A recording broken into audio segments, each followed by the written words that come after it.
Hey, Stephen Priest with Class1ModelWorks.com, and today we have an exciting announcement. As many of you know, I'm a Santa Fe modeler, and I just couldn't wait to get these cars out the door. So we are bringing out the Santa Fe peaked roof version of the Wig car. This car has never been done before in plastic.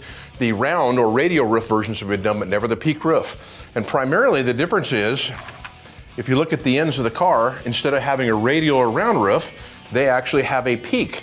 And Santa Fe had several classes of these, and we're doing all those classes over a period of time. So the first thing I want to show about these cars, which is really cool, is we are doing not only end lit marker lights, but we're also doing the white step lights, which has never been done before on Cabooses as I'm aware of in the model rearing industry. So we actually have downlighting over all of the steps on both ends of the cars that were, and of course these are the cars that were electrically equipped. And speaking of that, the older or earlier cars also have lit marker lamps, as you can see here on the corners. And this is a really, really cool thing.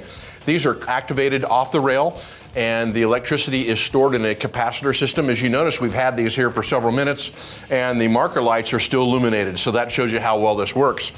Also, we have the early Wig-Wag versions, which is what these large round orange discs are, the Wig-Wags.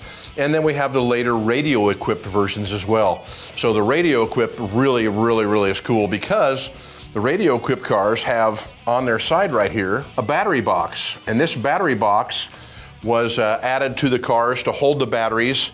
And the cars were, the electricity was generated for the batteries by a belt-driven system, which we've also modeled, which is really cool. So underneath on the very bottom of the cars here, I'll use the red car here because you can see it, there's actually a belt-driven generator that is done. It's a non-operating generator, but the belt runs up and over the axle just like it did on the prototype. It's very similar. As a matter of fact, probably it was the Dayco, same Dayco equipment that they used on passenger car equipment to do electrical generation in the early years. As one would expect with all really nice high quality rolling stock, we have etched roof walks and etched steps. The neat thing about the roof walks is we have both the Morton style and the cast style of roof walks. The 500 class has one, and then the 2201 class has the other.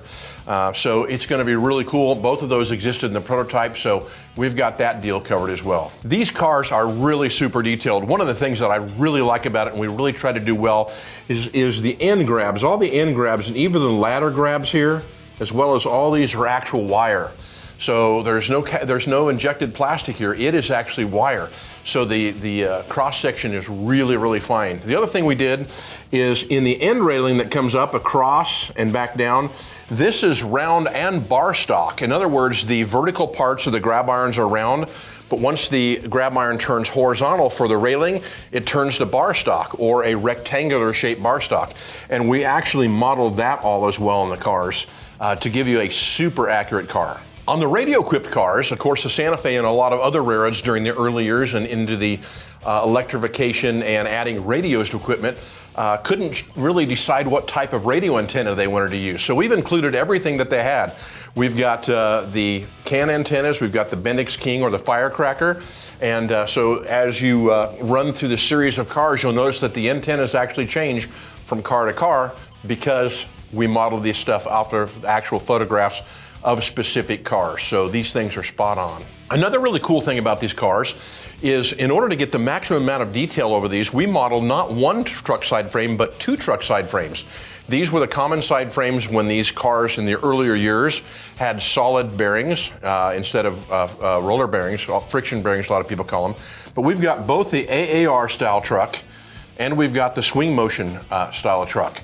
So these two trucks were very common on these cars, interchanged almost freely between cars. I even have pictures of cars with one end on with one truck and the other end with the other, but we didn't model quite that crazy. But anyway, just to let you know, we worked off of photographs, so the trucks that are on the cars are correct for the car number. These can be pre-ordered today. Go to Class1ModelWorks.com, click the link, hop on the website, and you can pre-order these today. They're going to go really fast. That's one of the cool things about them is that these cars have really been something that's been wanted for a long time by a lot of modelers in the early steam era and of course in the diesel era as well.